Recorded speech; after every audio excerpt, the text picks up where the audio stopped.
नमस्कार दोस्तों, ocean network में आपका स्वागत है।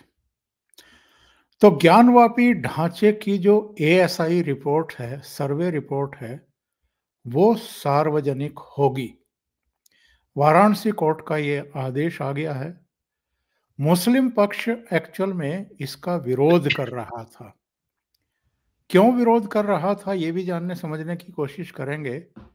और अब अगर ये एएसआई सर्वे रिपोर्ट सार्वजनिक होगी और जो सच है वो दुनिया के सामने आएगा, तो उसके बाद क्या स्थितियां परिस्थितियां बनने वाली हैं, जरा इस पर भी विचार करेंगे। जो हिंदू पक्ष की पैरवी करते रहे हैं हरिशंकर जैन साहब, उन्होंने और उनके बेटे ने भी एक बयान जारी किया है, बल्कि एक ट्वीट भी जारी किया था उनके बेटे ने कल। और उसमें ये कहा था कि अयोध्या में भव्य राम मंदिर में प्राण प्रतिष्ठा हो गई है। अब काशी और मथुरा यानी ज्ञानवापी और मथुरा की जो श्री कृष्ण जन्मभूमि है, वो भी अब हमसे दूर नहीं है। तो मेरे साथ बहुत ही खास मेहमान जुड़ रहे हैं।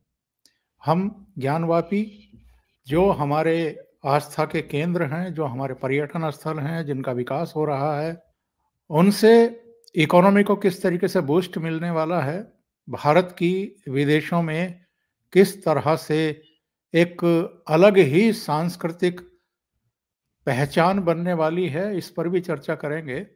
और अगर समय मिला तो फिर इंडिया अलायंस की जो टूट-फूट हुई है, उसमें भी चर्चा करेंगे। ममता बनर्जी ने कह दिया हम तो अकेले लड़ेंगे। भगवंत मान ने भी कह दिया कि पंजाब में तो हम 13 की 13 सीटों पर लड़ेंगे। अखिलेश यादव पहले ही बुरा भला कह चुके हैं कांग्रेस को। तो सवाल ये है कि बना क्यों था? मकसद क्या था? और अभी तो 1.5 महीना, पौने 2 महीना ही बचा है लोकसभा चुनाव की अधिसूचना जारी होने में।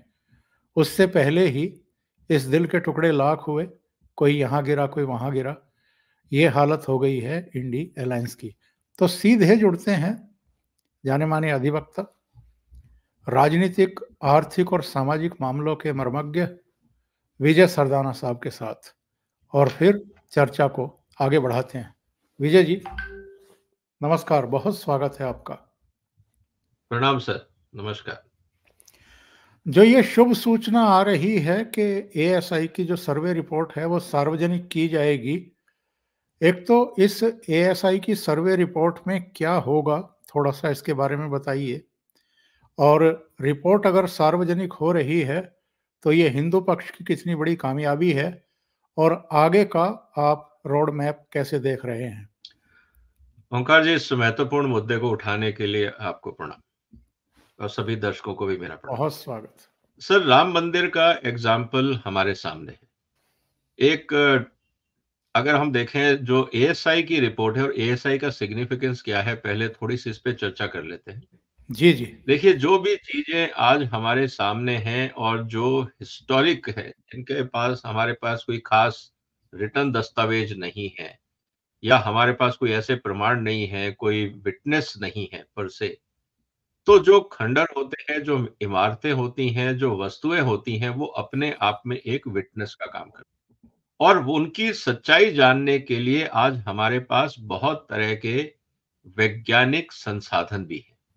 जब आप ये मानिए कि राम मंदिर में जो एएसआई रिपोर्ट आई थी, मैं थोड़ा-सा बैकग्राउंड लूँ और फिर हम इससे कनेक्ट करने की कोशिश करेंगे। जी, बिल्कुल, स्वागत। इलाहाबाद हाई कोर्ट के कहने पे जो ढांचा तोड़ा गया था अयोध्या में, उसके जब मलबे के अंदर और उसके नीचे जब पूरा सर्वे कराया गया, तो ये पता लगा उस पूरे में एएसआई ने, मतलब आर्कियोलॉजिकल सर्वे ऑफ इंडिया ने, करीब 1360 ऐसी डिस्कवरीज की थी जिससे ये पता लगा था कि जहां पे ये विवादास्पद ढांचा खड़ा है, उसके नीचे करीब, आप ये समझिए कि 1300 साल पहले ईसा पूर्व वहां पे एक ह्यूमन एक्टिविटी होती थी, वहां पे कोई ढांचा था। अब आप ये समझिए कि अभी हम बात कर रहे हैं 2024 की। 2000 मान लेते हैं मोटा-मोटा, 1300 साल और जोड़ दीजिए उसमें, तो 3300 साल पहले वहां पे ह्यूमन एक्टिविटी थी। फिर 1 और 2 शताब्दी ईसा पूर्व वहां पे टेम्पल था। फिर एएसआई के सर्वे में ये पता लगा कि 6ठी शताब्दी में वहां टेम्पल था। फिर एएसआई के सर्वे से पता लगा कि वहां 10वीं शताब्दी में भी टेम्पल था। अब ये आंकड़े बार-बार अलग-अलग क्यों आए? हो सकता है कि उस समय के राजाओं ने वहां पे उनके ऊपर रिनोवेशन वर्क कराया हो, तो अलग-अलग स्ट्रक्चर में आपको अलग-अलग, जिसको कहते हैं कि कार्बन डेटिंग मिली। और अब आप ये समझिए कि उस समय तक जो बाबर जिस संस्कृति को मानता था, उसका दुनिया में अस्तित्व ही नहीं था। जो इस्लाम है वो 1400 साल पुराना है, और जो एएसआई का रिपोर्ट है वो बताता है 3 से 5000 साल पुराने वहां पे मंदिर के अवशेष मिले हैं। जी, जी। इसका मतलब ये है कि जब एएसआई की रिपोर्ट इलाहाबाद हाई कोर्ट में गई और सुप्रीम कोर्ट में गई, तो इस साइंटिफिक रिपोर्ट को अदालतों ने आधार मान के अपने निर्णय दिए। और इस रिपोर्ट ने इस बात को भी पूर्ण रूप से स्थापित कर दिया कि वो कोई खाली जमीन या बंजर जमीन नहीं थी, जहां पे बाबर या उसके जो मीर बाकी, जो उसका अ, जिसे कह सकते हैं कि फौजदार था, उसने जो मंदिर तोड़ के वहां पे एक स्ट्रक्चर बनवाया, वो कोई बंजर जमीन नहीं थी, वहां हिंदू टेम्पल था। ये बात एएसआई सर्वे में स्टेब्लिश हो गई, और उस आधार पे इलाहाबाद हाई कोर्ट ने पहले जजमेंट दिया, फिर उसको क्वेश्चन किया गया तो सुप्रीम कोर्ट गया, और फिर सुप्रीम कोर्ट ने ये जजमेंट दिया कि जो कहा जा रहा है 9/11 का जो जजमेंट था, उसमें ये कहा गया कि ये हिंदू मंदिर है। और उसके बाद अयोध्या का जो मुद्दा है वो समाप्त हुआ, और अब हमने अयोध्या में प्राण प्रतिष्ठा का समारोह देखा था 22 तारीख को। जी हाँ। तो ये सिग्निफिकेंस है एएसआई की रिपोर्ट का। अब उसी वैज्ञानिक रिपोर्ट को उसी एएसआई के सर्वे के लिए डिमांड की गई थी हिंदू पक्ष के द्वारा, क्योंकि ये बात बहुत क्लियर है कि जिन दीवारों के ऊपर, मैं भी ज्ञानवापी के दर्शन, मतलब कि वाराणसी दर्शन करके आया हूं, वहां पे अगर आप देखें तो बहुत साफ दिखता है कि हिंदू मंदिरों के दीवारों के ऊपर, मंदिर की दीवारों के ऊपर एक स्ट्रक्चर बना हुआ है, और ये बिल्कुल आंखों से दिखता है, आपको कोई टेक्निकली सर्वे करने की जरूरत नहीं है। लेकिन क्योंकि मुद्दा अदालती है, आपको प्रूफ चाहिए which can not be questioned, undisputable evidence आपको चाहिए, ताकि कोई भी उसके खिलाफ कोई आपराधिक या सिविल मुकदमा दायर ना करे कि साहब ये गलत रिपोर्ट थी। कि आप उस पूरे सिस्टम को, पूरा जो ज्ञानवापी का जो परिसर है, उसका आप आर्कियोलॉजिकल सर्वे करें और रिपोर्ट कोर्ट को पेश करें। अब आर्कियोलॉजिकल सर्वे की रिपोर्ट आई, तो अब आप ये नहीं कह सकते कि साहब ये गलत रिपोर्ट है, फर्जी रिपोर्ट है। पूरे 100 क्योंकि दिन लगाए इन्होंने, पूरे पूरे 100 100 दिन लगाए।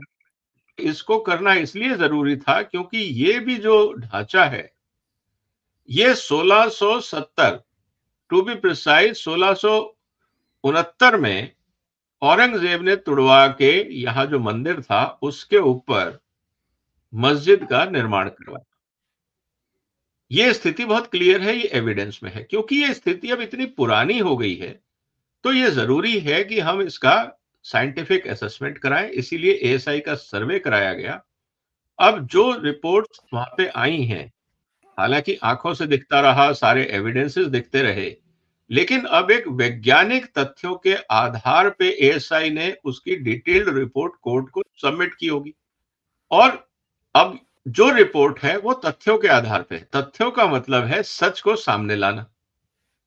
अब ये रिपोर्ट जब कोर्ट ने बोला है कि हम इस रिपोर्ट को सार्वजनिक भी करेंगे और पहले दोनों पक्षों को देंगे, तो दोनों पक्ष इस बात को अपनी बात रखेंगे कि हम किस तरह से इस पूरे मुद्दे को एड्रेस करें। तो पहले दोनों पक्षों को रिपोर्ट दी जाएगी, फिर सार्वजनिक की जाएगी, तो हम सबको अब ये पता लग पाएगा कि किस तरह से ये जो ढांचा था उसमें और क्या स्थितियां हैं, क्या ये पुराना है, नया है, और वहां पे क्या क्या मिला है। हो सकता है कि कुछ ऐसे एविडेंस एएसआई ने निकाले हों कि पता लगे ये तो बहुत पुराना स्ट्रक्चर रहा हो, और भी बहुत सारी जानकारियां समाज के सामने आएंगी। अब ये कहना मुस्लिम पक्ष का कि साहब इसको सार्वजनिक नहीं करनी चाहिए, हम इसका विरोध करते हैं, तो सच से क्यों डरना? अगर आपको लगता है कि वहां पे मंदिर नहीं था और वहां पे सिर्फ मस्जिद थी और कोई अवशेष नहीं है, तो घबराना किस बात का?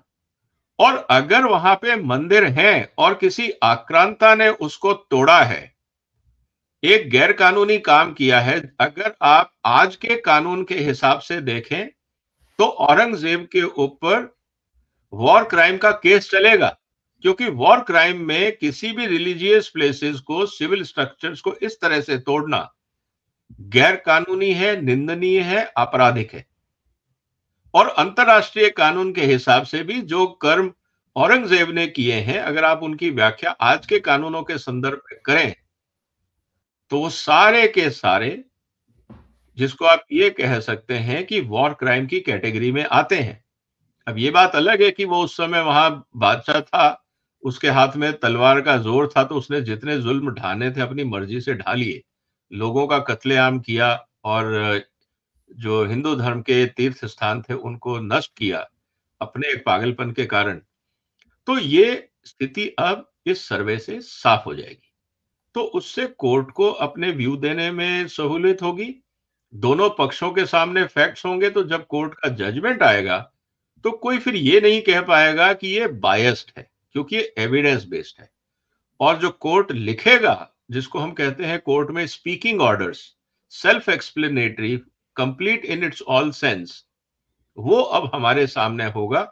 जिस तरह से अयोध्या का मुद्दा सुलझा, उम्मीद है कि उसी तरह से ज्ञानवापी का मुद्दा भी सुलझेगा और भारत में एक और विशाल और भव्य तीर्थ स्थान की स्थापना होगी। बहुत बड़ी बात आप कह रहे हैं विजय जी। हरिशंकर जैन और उनके बेटे विष्णु शंकर जैन दोनों लगे हुए थे। मैं इस ट्वीट की बात कर रहा था। 23 जनवरी को इन्होंने ये ट्वीट किया 11:34 पर सुबह। इन्होंने लिखा कि बहुत जल्दी काशी और मथुरा भी मुक्त होगी, ये मुझे विश्वास है और ये होने वाला है। ये जो विश्वास है विजय जी, हम देख रहे हैं जब से प्राण प्रतिष्ठा हुई है और प्राण प्रतिष्ठा का जो समारोह था वो कितना अभूतपूर्व था, ये मुझे बताने की जरूरत नहीं है, सब देख चुके हैं टेलीविजन चैनलों के पर्दे के माध्यम से। इसके एक मैसेज गए हैं भारत के भीतर भी और भारत के बाहर भी, पूरी दुनिया को मैसेज गए और 4 भाषण वहां पर हुए, योगी आदित्यनाथ का, गोविंद देव गिरी जी का, इसके अलावा संघ प्रमुख भागवत जी का और प्रधानमंत्री नरेंद्र मोदी का। और चारों ने ही बहुत संतुलित, बहुत सद्भावनापूर्ण और पैट्रियोटिक, किसी को उकसाने वाले नहीं, भड़काने वाले नहीं, बहुत सद्भावना से ओतप्रोत बातें कही हैं और अपने पक्ष को भी कहा है कि विजय के साथ साथ ये विनय का अवसर है। लेकिन हम और आप देख रहे हैं विजय जी, मुंबई से लेकर के कई शहरों में कुछ अराजक तत्वों ने तोड़फोड़ की है, पत्थरबाजी की है, जो राम यात्रा निकाल रहे थे उन पर अटैक किए हैं। मुंबई में तो कुछ ज़्यादा ही हुआ है। उसके बाद फिर वहाँ के गृह मंत्री और उप मुख्यमंत्री देवेंद्र फडणवीस के निर्देश पर पुलिस ने, मजिस्ट्रेट ने जाकर के ऐसी जगहों पर बुलडोजर भी चलाए हैं, उनको एक शिक्षा भी दी है। ऐसे में विजय जी कि जब ज्ञानवापी का भी आ जाएगा फैसला और जिस तरीके से अयोध्या में भव्य राम मंदिर बना है, इसी तरीके से वहाँ भी महादेव का, शिव का एक विशाल परिसर निर्मित होगा और उसके बाद फिर मथुरा का नंबर भी आना ही है। हिंदुओं ने तो इन लोगों से कहा था कि बस हमें ये 3 दे दो, हमें वो 3000 से या 30,000 से ज़्यादा धर्मस्थल नहीं चाहिए जिनको तोड़ करके आपने मस्जिदें बनाई हैं। ये नहीं माने तो अब ये 3 तो आ ही रहे हैं, इसके तो साफ संकेत है। उसके बाद आपको क्या लगता है ये लोग चैन से बैठेंगे और बैठने देंगे। और ऐसे में सरकार को क्या सख्त कानून नहीं बनाने चाहिए या पहले से एग्जिस्ट कर रहे हैं कानून जिनका उपयोग किया जाना चाहिए अब? देखिए, जो राम मंदिर का हमने भव्य उद्घाटन देखा, इस बात को भी हमें समझना होगा सर कि जब उद्घाटन हुआ, यहाँ पे भी, अयोध्या में भी मुस्लिम हैं, अयोध्या के आसपास भी मुस्लिम हैं। सब ने इस उत्सव में सम्मिलित होने का फैसला किया। कहीं अविरोध नहीं, कहीं कोई प्रतिशोध नहीं। यहां तक कि अगर आप सोशल मीडिया देखते हैं तो अयोध्या के आसपास के जो गांव हैं, उनका ये कहना है कि हमें छठी और सातवीं पीढ़ी में हिंदू से मुसलमान बनाया गया, करीब 300-400 साल पहले। वो उनके जो भी मजबूरियां रही होंगी, जो औरंगजेब और उसकी फौज का आतंक रहा होगा, उससे डर के, उनको धमका के, जो भी हुआ, और इसके रिटन डॉक्यूमेंट्स अवेलेबल हैं उन गांव में, जिसको कहते हैं कि फैमिली ट्री, ये अवेलेबल है। सोशल मीडिया पे आप चले जाएं, आपको ऐसे बहुत सारे वीडियोस दिख जाएंगे। क्योंकि इस बार एक बहुत अच्छी बात ये हुई, राम मंदिर के उद्घाटन के समय सर, सोशल मीडिया उन उन लोगों से मिला, उन उन गांवों तक गया, उन लोगों तक पहुंचा जिसको आज तक ना तो मेन लाइन मीडिया ने दिखाया, ना यस। किसी रिसर्चर ने दिखाया, ना किसी किसी रिपोर्ट ने दिखाया। तो जो सोशल मीडिया ने इतना बड़ा काम किया, यूट्यूबर्स ने अलग अलग गांव गली में जाके लोगों को मिले और उनसे तथ्य निकलवाए, तो बहुत एक अलग और अच्छी तस्वीर सामने निकल के आई कि जो हम सोचते थे कि इस तरह से लोग नफरत करते हैं या एक दूसरे के खिलाफ हो जाएंगे अयोध्या में राम मंदिर बनेगा तो, लेकिन वहां पे मुस्लिम परिवारों ने, जो आसपास के 20-25 गांव हैं, वहां जब मैं यूट्यूब पे देख रहा था लोगों के इंटरव्यू, तो उन्होंने ये कहा, साहब हम 6 या 7वीं पीढ़ी पहले हम लोगों को मुसलमान बनाया गया था, हमारे पूर्वज हिंदू थे, तो राम तो हमारे आराध्य हैं, इससे तो कोई डिस्प्यूट कर नहीं रहा है। और यहां तक भी कुछ लोगों ने कहा कि अगर मौका मिलेगा तो हम दोबारा अपने धर्म में लौटना चाहेंगे, और हम अपने आराध्य को कैसे भूल सकते हैं, हम तो बकायदा दर्शन करने जाएंगे। तो ये वहां की भावना है। लेकिन जो दूर दराज में बैठे हैं, जिन्होंने अपनी दुकानें चलाई हुई हैं नफरत की, अब उनको लग रहा है कि उनका माल अब बिकेगा कैसे। तो जब राम मंदिर का मुद्दा समाप्त हो गया, अब उनकी दुकान चलाने वाला कोई नहीं बच रहा है, तो उनको अब दोबारा अपनी दुकानों को जिंदा रखने के लिए ढिंडोरा पीटना है। और इस तरह की घटनाएं करके वो लोग समाज में अपने एग्जिस्टेंस को दिखा रहे हैं, मीडिया में हेडलाइन बनने की कोशिश कर रहे हैं, ताकि उनको कहीं से जन समर्थन मिले। लेकिन अनफॉर्चुनेटली जैसे जैसे सोशल मीडिया और वक्त निकल रहा है, इन लोगों को भी समझ में आ रहा है कि अब इनका साथ देने वाले कुछ छिटपुटे लोग रह गए हैं। जहां पे पहले देश में, अब आप उम्मीद करिए सर कि बाबरी के टाइम पे जब ढांचा गिरा था, तब कितने दंगे हुए थे।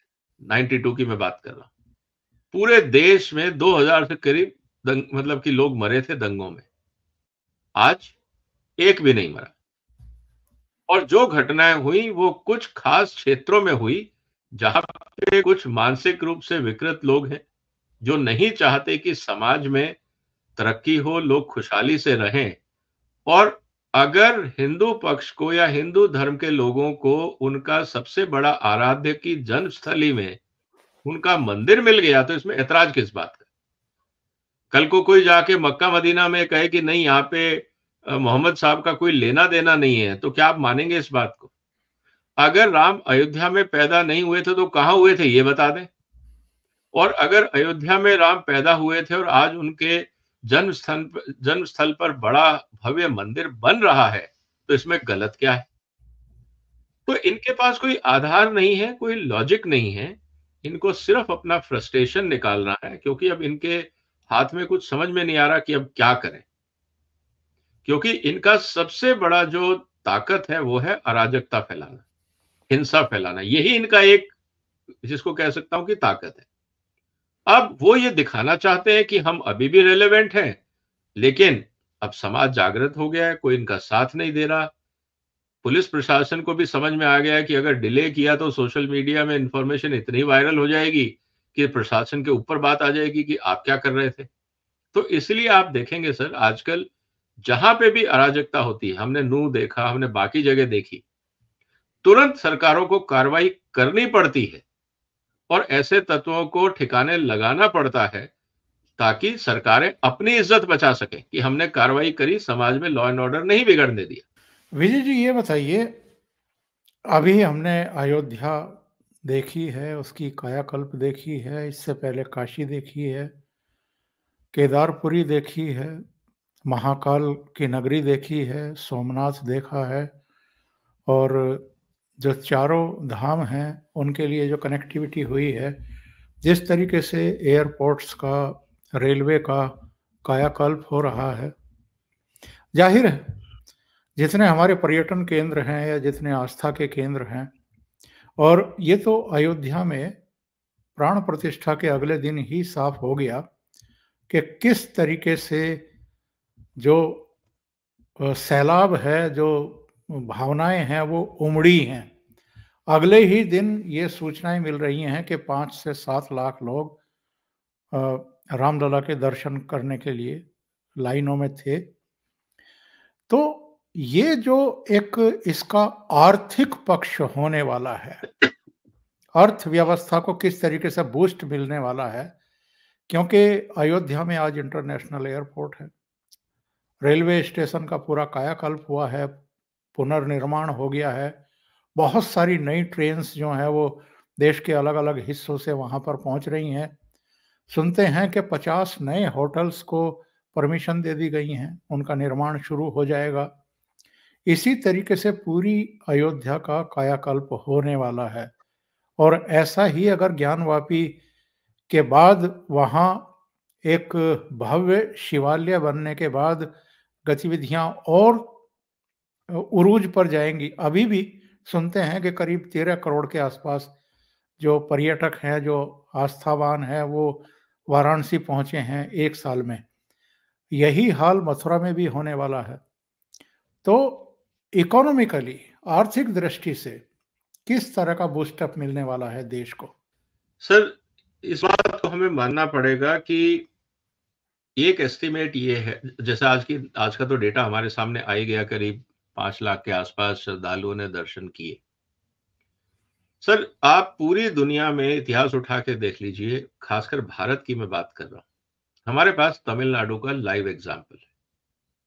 आज अगर तमिलनाडु, वहां पे पर कैपिटा इनकम अगर इतनी ज्यादा है, इंडस्ट्रियलाइजेशन इतना ज्यादा है, और वहां पे ओवरऑल डेवलपमेंट अगर बाकी राज्यों से ज्यादा है, तो उसका सबसे बड़ा कारण है वहां के प्राचीन हिंदू मंदिर।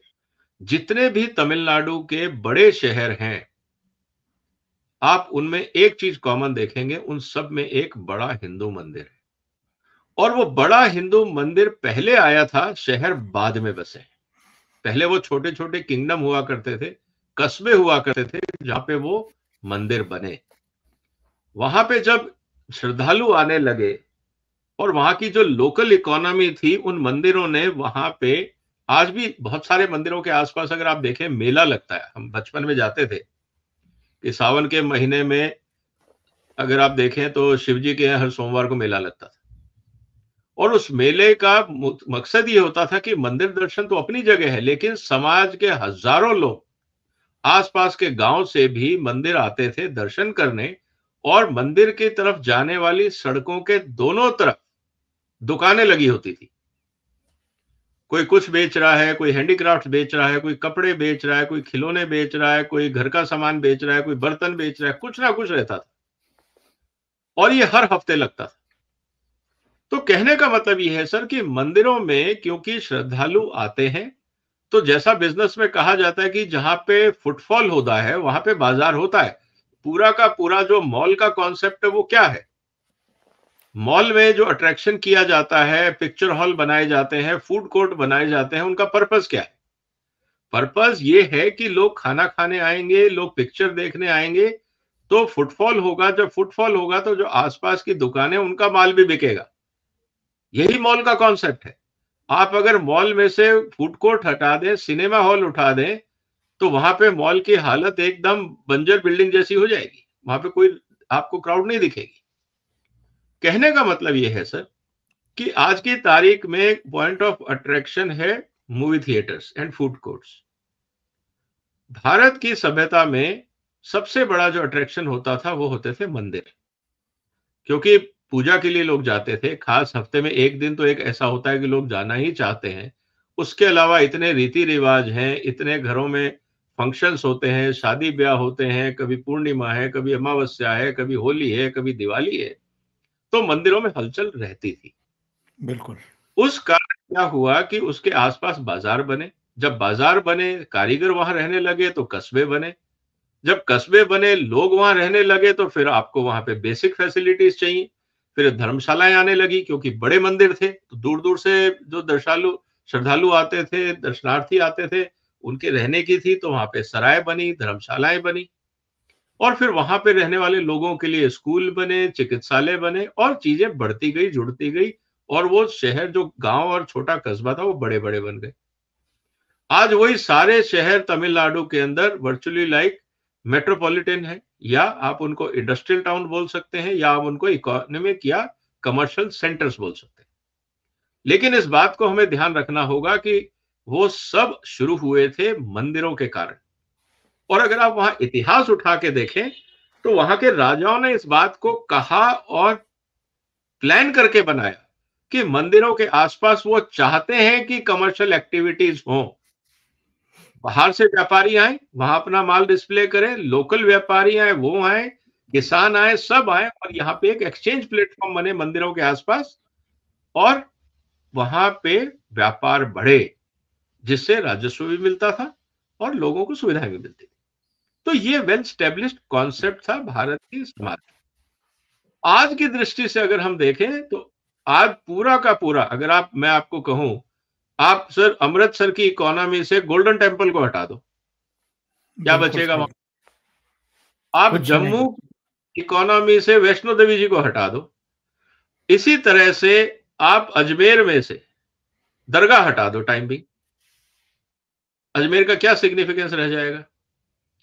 इसी तरह से आप पुरी का मंदिर है, कोणार्क का मंदिर है, रामेश्वरम है, शिरडी टाउन, कौन जानता था सर? अगर शिरडी में साईं बाबा का मंदिर नहीं होता तो शिरडी का क्या सिग्निफिकेंस? ऋषिकेश है, हरिद्वार है, मदुरई है, मथुरा है, तिरुपति है, जगन्नाथ मंदिर, सबरीमाला, अमरनाथ, पुष्कर, इन सब में क्या है? ये नाम क्यों जाने जाते हैं? तो कहने का मतलब ये है सर कि ऐसे सैकड़ों नाम हैं हिंदुस्तान में, जो वहां की जो आर्थिक स्थिति है, जो वहां की सिग्निफिकेंस है, वो वहां के धार्मिक स्ट्रक्चर से।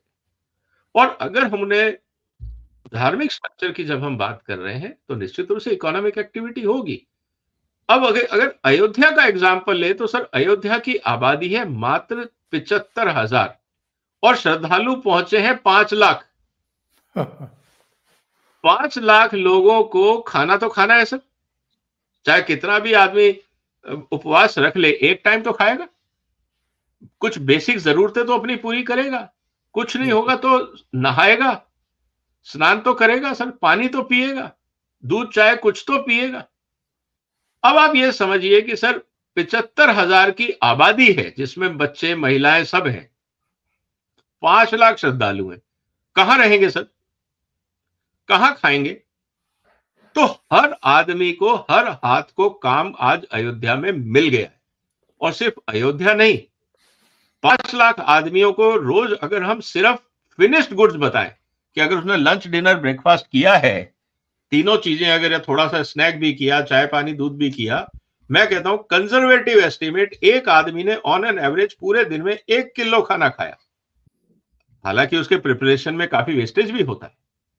1 किलो खाना खाने का मतलब है कि 500 ton finished food ready for consumption Ayodhya में कंज्यूम हुआ है, 500 टन।